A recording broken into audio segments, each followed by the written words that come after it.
പ്രിയമുള്ളവരെ, piles, fistula, Fisher തുടങ്ങിയ മൂലവ്യാധികൾ ഇന്ന് സർവ്വസാധാരണമാണ്.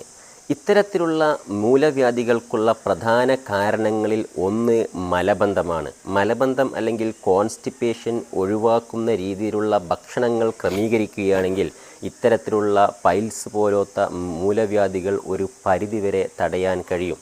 ഏതൊക്കെ രീതിയിലുള്ള ഭക്ഷണങ്ങളാണ് പൈൽസ് രോഗികൾ കഴിക്കേണ്ടതെന്ന് നോക്കാം. പ്രധാനമായിട്ടും ഒന്നാമത്തെ കാര്യം ധാരാളം വെള്ളം കുടിക്കുക എന്നുള്ളതാണ്. ഒരു ദിവസം 8 മുതൽ 10 ഗ്ലാസ് വരെ വെള്ളം നിർബന്ധമായും കുടിച്ചിരിക്കണം. ധാരാളം വെള്ളം കുടിച്ചു കഴിഞ്ഞാൽ മലബന്ധം തടയാൻ അത് ഏറെ സഹായകരമാണ്. ധാരാളം വെള്ളം കുടിക്കുമ്പോൾ അത് മലം സൂത്തം ചെയ്ത് അത് ഈസിയായിട്ട് മോഷന് സഹായിക്കുകയും ചെയ്യും. അതുകൊണ്ട് തന്നെ ഒരു ദിവസം 8 മുതൽ 10 ഗ്ലാസ് വരെ വെള്ളം കുടിക്കാൻ ശ്രദ്ധിക്കുക.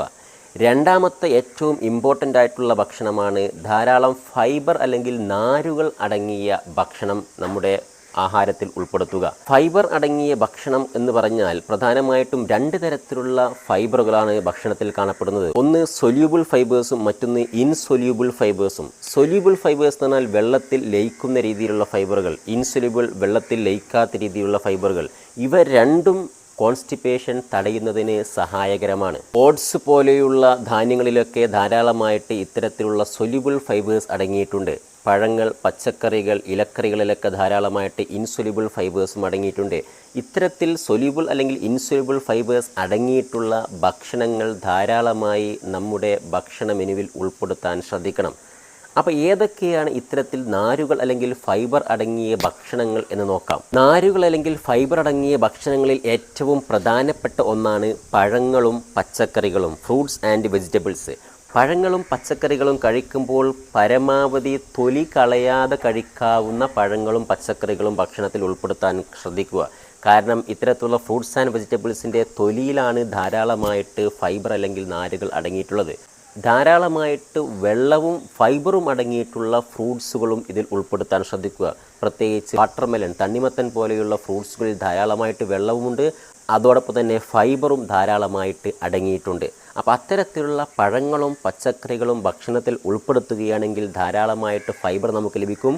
അത്തരത്തിൽ ഫൈബർ റിച്ചായിട്ടുള്ള ഭക്ഷണം കഴിക്കുകയാണെങ്കിൽ കോൺസ്റ്റിപ്പേഷൻ നന്നായിട്ട് നമുക്ക് തടയാൻ കഴിയും, അല്ലെങ്കിൽ മലബന്ധം നമുക്ക് ഒഴിവാക്കാൻ കഴിയും. പഴങ്ങൾ കഴിക്കുമ്പോൾ പ്രധാനമായിട്ടും ബ്രൈറ്റ് കളറുള്ള പഴങ്ങൾ കൂടി നമ്മുടെ ഭക്ഷണ മെനുവിൽ ഉൾപ്പെടുത്താൻ ശ്രദ്ധിക്കുക. കാരണം ഇത്തരത്തിലുള്ള ബ്രൈറ്റ് കളേർഡ് ഫ്രൂട്ട്സുകളിൽ പ്രധാനമായിട്ടും ഫ്ലേവനോയിഡ്സ് അടങ്ങിയിരിക്കും. ഇത്തരത്തിലുള്ള ഫ്ലേവനോയിഡ്സ് ഒരു പരിധിവരെ പൈൽസ് തടയാൻ സഹായിക്കുന്ന ഒരു ഘടകമാണെന്ന് മനസ്സിലാക്കുക. ഫൈബർ അടങ്ങിയിട്ടുള്ള മറ്റൊരു ഫുഡാണ് തവിട് കളയാത്ത ധാന്യങ്ങൾ, തവിട് കളയാത്ത അരി, ബ്രൗൺ റൈസ്, അതുപോലെ ചാമയരി, അതുപോലെ രാഗി തുടങ്ങിയ ധാന്യങ്ങൾ ഭക്ഷണത്തിൽ ഉൾപ്പെടുത്താൻ ശ്രമിക്കുക. ചെറുപയർ, വൻപയർ തുടങ്ങിയ പരിപ്പ് വർഗ്ഗങ്ങൾ കൂടി ഭക്ഷണത്തിൽ ഉൾപ്പെടുത്താൻ ശ്രമിക്കുക. ഇവയിലും ധാരാളമായിട്ട് ഫൈബർ അടങ്ങിയിട്ടുണ്ട്. അതുപോലെ മുരിങ്ങ, ചീര തുടങ്ങിയ ഇലക്കറികൾ, ഇവയിൽ ധാരാളമായിട്ട് ഫൈബർ അടങ്ങിയിട്ടുണ്ട്. ഇത്തരത്തിലുള്ള ഇലക്കറികളും ഭക്ഷണത്തിൽ നന്നായി ഉൾപ്പെടുത്താൻ ശ്രദ്ധിക്കുക. അതുപോലെ ബദാം പോലെയുള്ള നട്ട്സുകളും ധാരാളമായിട്ട് ഫൈബർ അടങ്ങിയിട്ടുള്ള ഭക്ഷണങ്ങളാണ്. സ്വീറ്റ് പൊട്ടറ്റോ, ചേന തുടങ്ങിയ കിഴങ്ങ് വർഗ്ഗങ്ങളിലും ധാരാളമായിട്ട് ഫൈബർ അടങ്ങിയിട്ടുണ്ട്. ഇത്തരത്തിലുള്ള ഫൈബർ റിച്ചായിട്ടുള്ള ഭക്ഷണം കഴിക്കുന്നതോടൊപ്പം തന്നെ ധാരാളമായിട്ട് വെള്ളം കുടിക്കാൻ ശ്രദ്ധിക്കണം. ധാരാളമായിട്ട് വെള്ളം കുടിച്ചില്ലെങ്കിൽ ഇത്തരത്തിലുള്ള ഫൈബർ റിച്ച് ആയിട്ടുള്ള ഫുഡ് കഴിച്ചത് ഗുണത്തേക്കാളേറെ ദോഷം ചെയ്യും. അതുകൊണ്ട് വെള്ളവും അതോടൊപ്പം ഫൈബർ റിച്ച് ആയിട്ടുള്ള നാരുകളടങ്ങിയ ഭക്ഷണങ്ങളും നമ്മുടെ ഭക്ഷണ മെനുവിൽ ഉൾപ്പെടുത്താൻ ശ്രദ്ധിച്ചു കഴിഞ്ഞാൽ നല്ലൊരളവ് വരെ കോൺസ്റ്റിപ്പേഷൻ അല്ലെങ്കിൽ മലബന്ധം ഒഴിവാക്കാൻ കഴിയും. ഈ 2 കാര്യങ്ങൾ, വെള്ളവും നാരുകളടങ്ങിയ ഭക്ഷണവും കഴിക്കുന്നതോടൊപ്പം തന്നെ നന്നായിട്ട് വ്യായാമം ചെയ്യാൻ ശ്രദ്ധിക്കുക. തുടർച്ചയായിട്ടുള്ള ഇരിക്കുന്ന രീതിയിലുള്ള ജോലികളിൽ ഏർപ്പെടുന്നത് ഒഴിവാക്കുക, അല്ലെങ്കിൽ സെഡൻറ്ററി ലൈഫ് സ്റ്റൈലിൽ നിന്നും ഒരു മാറ്റം വരുത്തുക. അതോടൊപ്പം ടോയ്ലറ്റിൽ കൂടുതൽ സമയം ഇരിക്കുന്ന രീതി ഒഴിവാക്കുക. കൂടുതലായിട്ട് സ്ട്രെയിൻ ചെയ്ത് ടോയ്ലറ്റിൽ ഇരിക്കുന്ന രീതി ഒഴിവാക്കുക.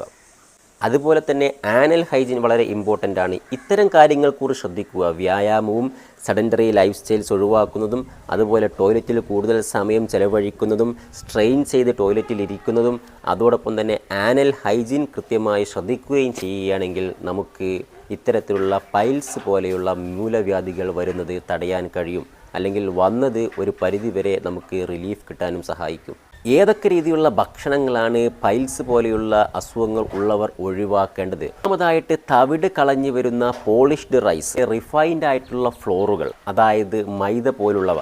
മൈദ കൊണ്ടുണ്ടാക്കുന്ന വിഭവങ്ങളൊക്കെ ഇത്തരത്തിൽ പൈൽസ് രോഗികൾക്ക് ഒട്ടും ഗുണകരമല്ല. കാരണം മൈദയിൽ ഒട്ടും ഫൈബർ അടങ്ങിയിട്ടില്ല.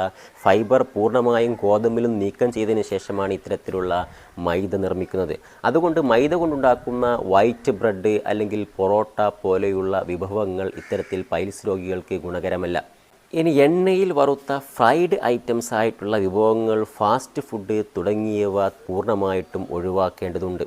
അതുപോലെ തന്നെ ബീഫ്, ചിക്കൻ, പ്രോൺസ് തുടങ്ങിയ നോൺ വെജ് ഐറ്റംസും ഇത്തരത്തിൽ പൈൽസ് രോഗികൾക്ക് ഗുണകരമല്ല.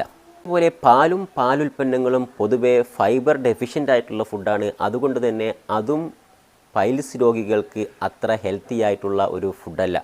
എന്നാൽ മോര് പൊതുവെ പൈൽസ് രോഗികൾക്ക് ഗുണകരമായ ഒന്നായിട്ടാണ് കണക്കാക്കുന്നത്. അതായത് മോരിൽ ധാരാളമായിട്ട് പ്രോബയോട്ടിക്സ് അടങ്ങിയിട്ടുണ്ട്. അത് ഗട്ടിൻ്റെ ഹെൽത്തിന് അനുകൂലമാണ്. അതുകൊണ്ട് തന്നെ അത് കോൺസ്റ്റിപ്പേഷൻ തടയുന്നതിന് അല്ലെങ്കിൽ മലബന്ധം ഒഴിവാക്കുന്നതിന് സഹായകരമാണ്.